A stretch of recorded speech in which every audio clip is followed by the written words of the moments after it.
విశాఖపట్నంలో 129 కేజీల గోమాంసం నిల్వ ఉంచడంపై రాష్ట్ర వ్యాప్తంగా సంచలనం రేపింది.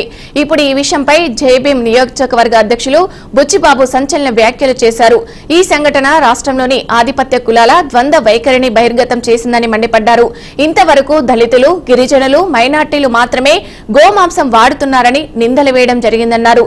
ఇప్పుడు లక్షల కేజీలలో గోమాంసం నిల్వ చేసి వ్యాపారం చేస్తూ దండుకుంటున్న ఆధిపత్య కులాలకు చెందిన వ్యక్తిపై ఇంతవరకు ఎందుకు చర్యలు తీసుకోలేదని ఆయన ప్రభుత్వాన్ని సూటిగా ప్రశ్నించారు.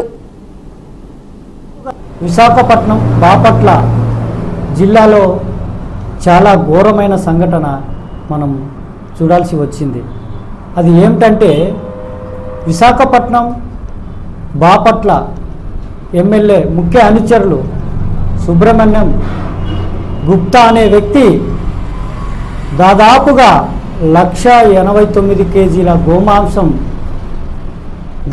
తన గోడౌన్లో స్టోరేజ్ చేసి అమ్మడానికి పెట్టడం చాలా బాధాకరం.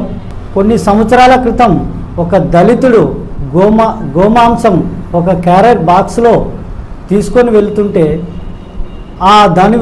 దాని విషయంలో ఆ దళితుని ఊచకోతగా చంపివేయడం జరిగింది. అంటే ఈరోజు లక్షల గోమాంసం స్టోరేజ్లో ఉంటే ఎక్కడున్నారు? ఈ మనవాదులంతా ఏమయ్యారు? ఈ రాష్ట్రంలో ఏం జరుగుతుంది అంటే దళిత గిరిజనులు మాత్రమే గోమాంసం వాడుతున్నారని అంటున్నారు కదా. ఈరోజు ఆధిపత్య కులాలు కూడా గోమాంసం వాడుతూ వ్యాపారాలు చేస్తూ దండుకుంటున్నారు. ఇలాంటప్పుడు ఈ ప్రభుత్వాలు ఎక్కడున్నాయి? ఈ మనవాదులు ఎక్కడున్నారు?